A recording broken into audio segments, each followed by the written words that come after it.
Terima kasih pemirsa, Anda kembali menyaksikan Kominfo Newsroom. Kita ke informasi selanjutnya.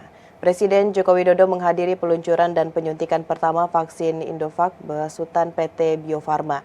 Dengan adanya vaksin Indovac ini, pemerintah akan terus mendorong Bio Farma ikut berperan besar dalam menciptakan kemandirian kesehatan di Indonesia.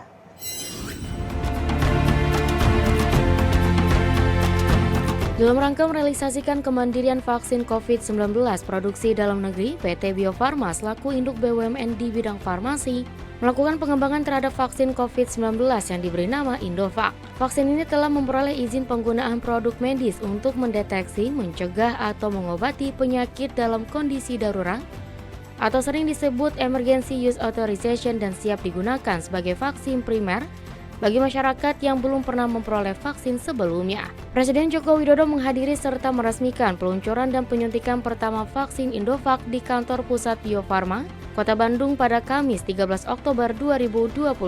Presiden menyebutkan mulai hari ini Indonesia dapat memproduksi vaksin COVID-19 dengan kapasitas kurang lebih 20 juta dosis untuk tahun ini. 40 juta untuk tahun depan dan jika masih dibutuhkan akan diproduksi sampai 120 juta dosis vaksin. Presiden juga mengapresiasi kerja keras para SDM muda Indonesia dalam menggarap sebuah vaksin baru yang total pengerjaannya mencapai 1,5 tahun. Serta menghimbau Menteri BUMN dan Menteri Kesehatan untuk mendorong Bio Farma agar terus menghasilkan sebuah penemuan yang semakin besar bagi negara agar kita memiliki kemandirian dalam urusan vaksin. Setelah itu, Presiden Joko Widodo beserta beberapa Menteri Kabinet Indonesia Maju didampingi oleh Gubernur Jawa Barat dan Direktur Utama Bio Farma melakukan penekanan tombol sebagai tanda peluncuran vaksin Indovac dan menyaksikan secara langsung penyuntikan perdana vaksin Indovac. Kita bisa memproduksi vaksin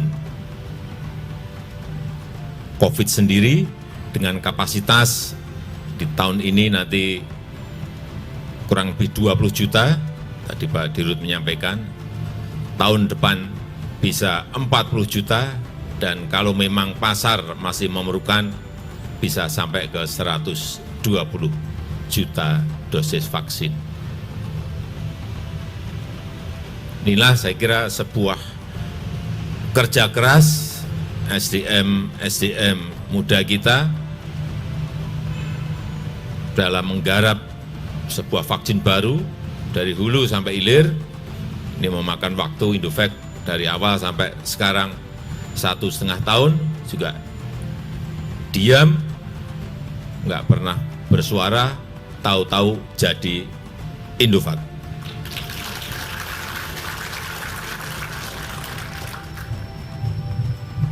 Jadi Pak Menteri BUMN, Pak Menteri Kesehatan, dorong terus Bio Farma sehingga nanti akan betul-betul menghasilkan sebuah revenue yang semakin besar bagi negara, dan kita memiliki kemandirian berdikari betul di dalam urusan vaksin. Wakil Presiden Ma'ruf Amin berpesan kepada para peserta Musabaqah Tilawatil Quran tingkat nasional ke-29 tahun 2022 untuk tidak hanya mengejar kemenangan. Wapres berharap para peserta lebih memupuk motivasi untuk menguasai ilmu-ilmu keagamaan melalui Al-Quran.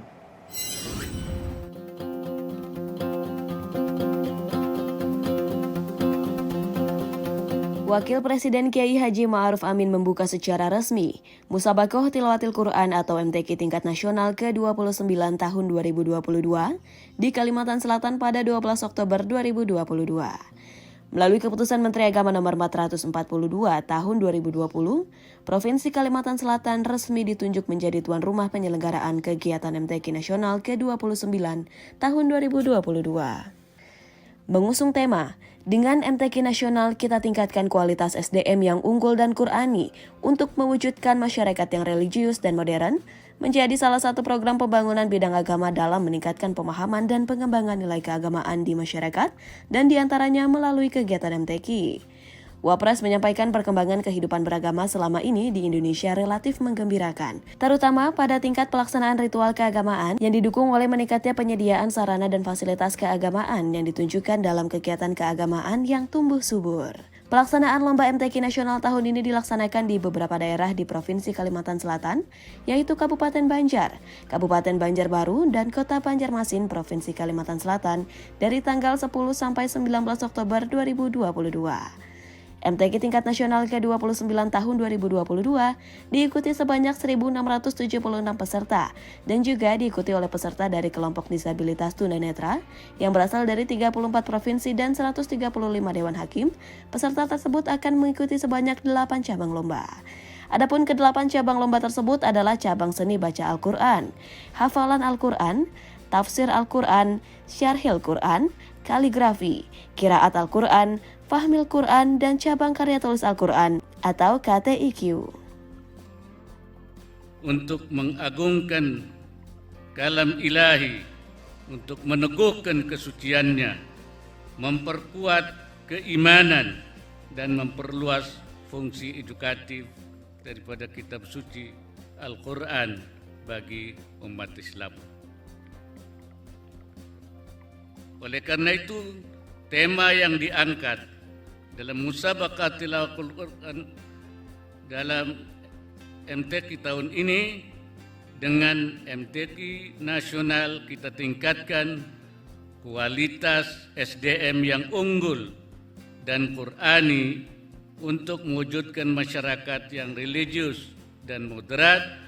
Saya nilai sangat tepat dengan kondisi saat ini.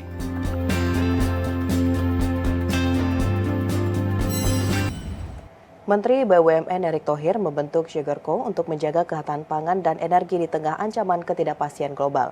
Menteri Erick dalam acara peresmian revitalisasi industri gula nasional untuk ketahanan pangan dan energi berharap upaya tersebut juga sebagai salah satu langkah strategis Kementerian BUMN melakukan transformasi pada PT Perkebunan Nusantara.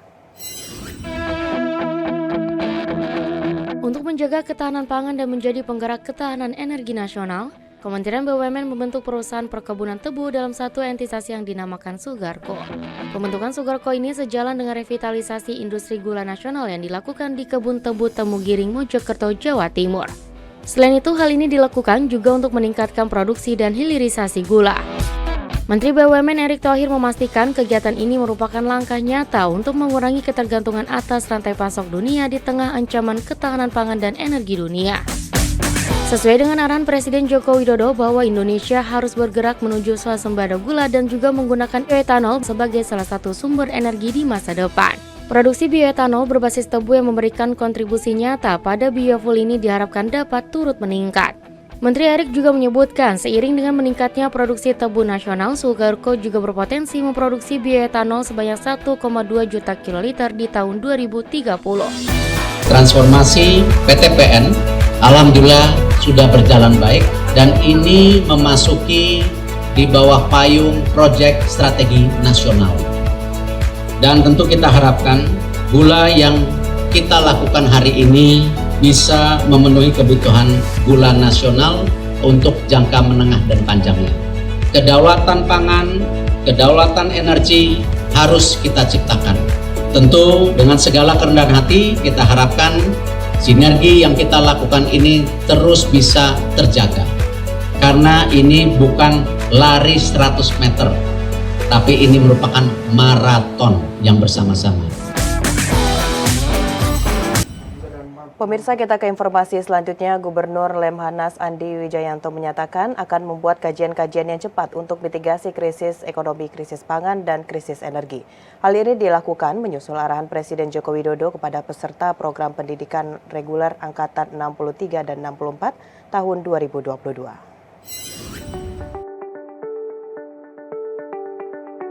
Presiden Republik Indonesia Joko Widodo meminta Lembaga Ketahanan Nasional untuk membuat kajian cepat terkait upaya antisipasi dan mitigasi krisis energi, pangan, dan keuangan. Permintaan tersebut disampaikan langsung oleh Presiden Joko Widodo saat memberikan arahan kepada peserta program pendidikan reguler Angkatan 63 dan 64 tahun 2022 Lemhanas di Kompleks Istana Presiden pada Rabu waktu lalu. Dalam keterangan persnya, Gubernur Lemhanas Andi Wijayanto mengungkapkan Presiden meminta agar kajian tersebut bersifat makro dan mikro secara menyeluruh, serta mendetail dalam memberikan rekomendasi terkait arahan kebijakan ke depannya. Andi juga menjelaskan Presiden mendorong pihaknya untuk fokus melakukan kajian dalam 5 hal meliputi konsolidasi demokrasi, transformasi digital, ekonomi hijau, ekonomi biru, dan ibu kota negara baru yang diharapkan mampu memperkuat ketahanan negara Republik Indonesia dalam menghadapi situasi global yang tidak menentu.